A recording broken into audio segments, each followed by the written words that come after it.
But... It's okay, just come with me. If we're sneaky enough, nobody else will see us leaving.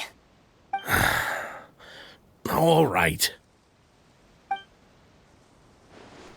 The warehouse is right over here. I moved the fireworks there in advance, so it shouldn't be too much work bringing them back. It's still a ways away from the party. Sorry about that, Mr. Morris. It's probably because I'm used to carrying fireworks all the time, so it doesn't feel like a lot of work to me.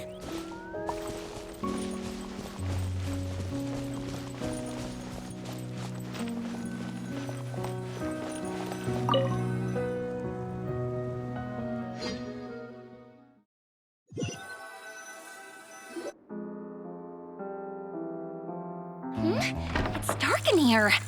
Wait here, Mr. Morris. I think the light switch should be somewhere over here. Why did I have to get roped into this? What was that?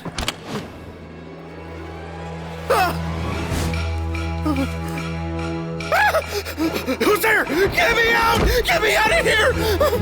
Did you really think you'd get away, Morris?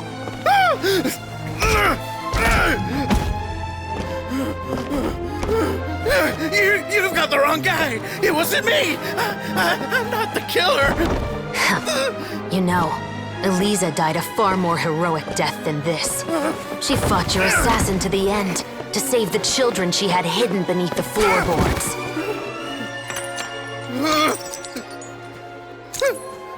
That is Eliza's pendant, the one with a photo of you two inside. The one you gave her. Ring any bells? It's a fake! It has to be! There's no way! No way your assassin didn't destroy it, you mean?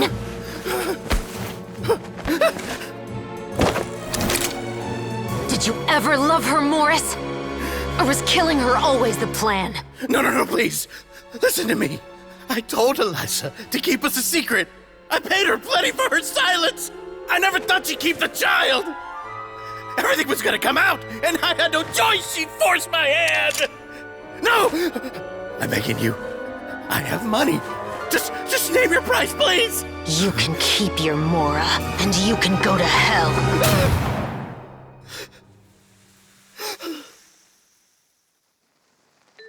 I'm Captain Chevreuse of the Special Patrol. Morris, you're under arrest for Eliza's murder. Huh?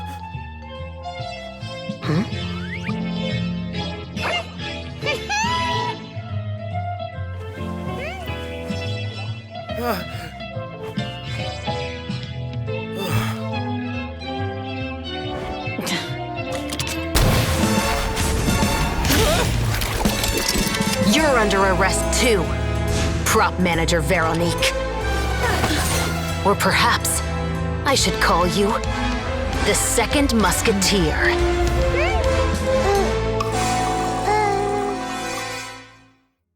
Wait, what's going on? This wasn't in the script. Drop the gun, Veronique. Why? Why would you keep me from exacting revenge on this heartless monster? Drop your weapon. This is my final warning.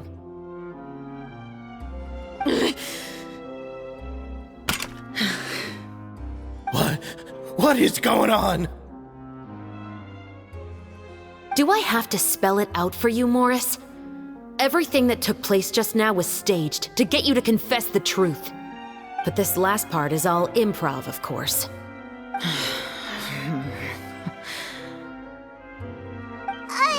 Chevreuse, you told us you wanted us to help you stage a play. You never said anything about the Second Musketeer.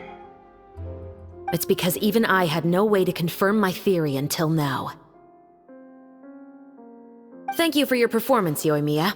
Could I trouble you to go and bring in the other Special Patrol members? They should be on standby just outside. Oh, and please tell the other cast members not to worry about us. We'll be rejoining them shortly. On it!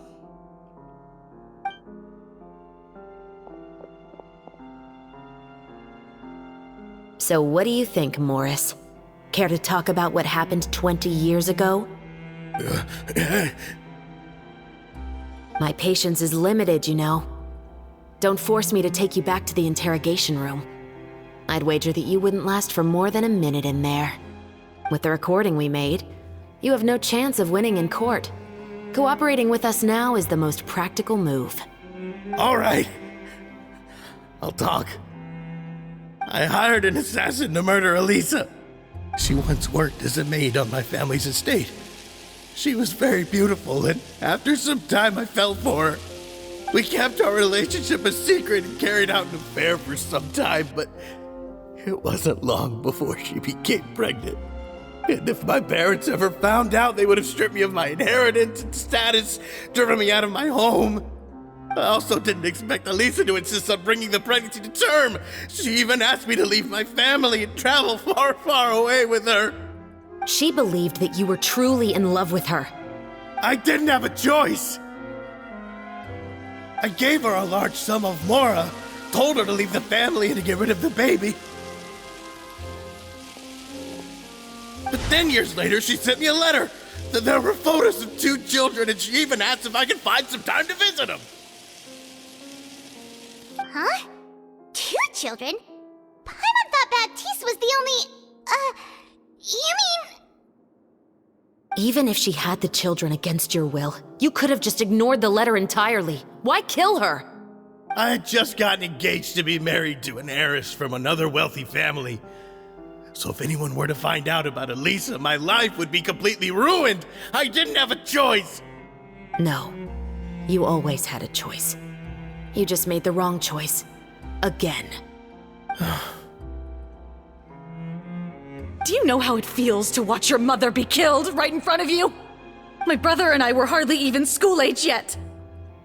We were hidden beneath the floorboards, grasping each other's hands like a lifeline. We were so terrified that we didn't even know we could ever take a breath.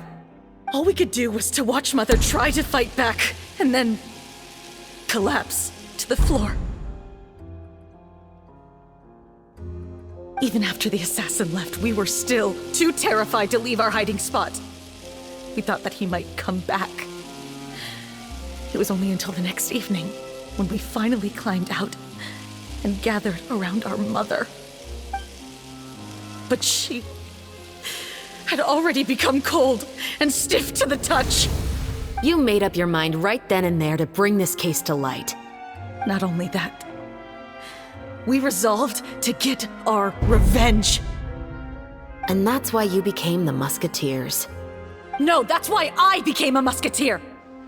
The man from before was also killed by me. My brother had nothing to do with it. I figured as much. You did? I once told these 2 that he didn't look like a killer to me. His confession from that night also rubbed me the wrong way. I think what really tipped me off was, how could I not feel a sense of regret in him? Huh? He confessed faster than any criminal I've ever met, but he didn't say a single word about you. He insisted that he was the sole perpetrator in the case. But after the questioning ended, I disassembled the musket we dug up from his backyard, put it in front of him, and told him to reassemble it. Wanna guess how far he got? He had no idea where to even start. He's never touched a gun in his life.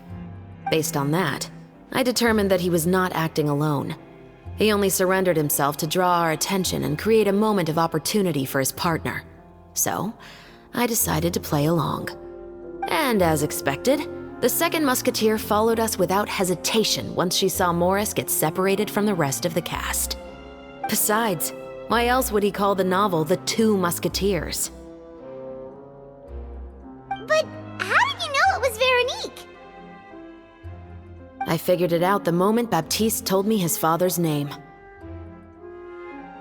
That so-called financial crisis was all just a ruse.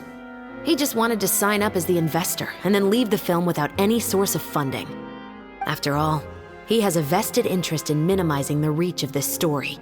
It's really just the same thing as what he did to Elisa all those years ago. Human scum. But then Xavier pulled out all the stops and got the film made against all odds. Morris couldn't have that. With the killer in custody, he figured it was safe to act. And so he came to visit the set today, just as I expected. Wait, So you were behind all those mishaps today?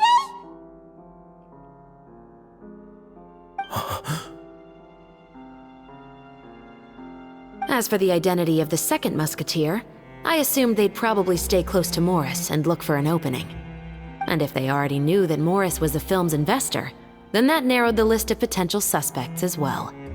Furthermore, being the props manager would allow the culprit to avoid scrutiny by purchasing mechanical parts in the name of the crew. With that hypothesis in mind, I went back to check Baptiste's orphanage adoption records. Guess whose name I saw on the same page, just a few lines from his. My brother. He trusted you. As in, he trusted me to perform the deed on his behalf? He trusted you to stand on the side of justice. I am. I thought you could do it as well. Oh, the look on your face when you told him to go to hell. I really thought you'd put a bullet in his brain. You know what he has done. Are you telling me that you'd rather see him spend the rest of his life living like a king in the fortress of Meripede? I will never be able to forget the feeling of my mother's cold, lifeless hands. And you would call this ending fair? Is this what you call justice? I won't lie, Veronique. I did hesitate when your brother first told me about the truth. I wondered. I agonized over whether I should really put a bullet in his head. So why don't you? Because that should never be how justice is carried out in this world. Perhaps, to you, justice is simply reciprocated. An eye for an eye, and a life for a life. But everyone has their own understanding of justice. If everyone were to pursue their own definition of it, there would be no more order in this world. Today, you'll kill Morris, and tomorrow, his children may come for you. The world cannot render judgments based on a desire for revenge. That will only lead to a cycle of revenge, as well as the destruction of order and civilized society. Fontaine is founded on a set of laws and a standardized code of justice. That is why we are the nation of justice. But with all that said, I will promise you this. Morris will not lead a cushy life in the fortress of Meripede. Chevreuse, the rest of the special patrol is here. Thank you so much, Yoimiya. Letelier, Terena, please take them away.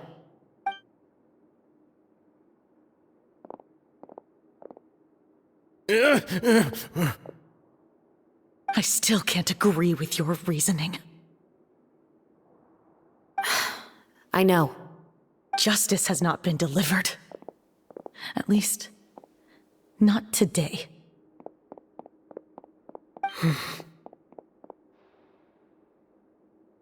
Chevreuse. Let's go. We should give an explanation to the crew. Thank you for your concern. I'm fine. I'm just thinking about the things in life that have driven people to take justice into their own hands.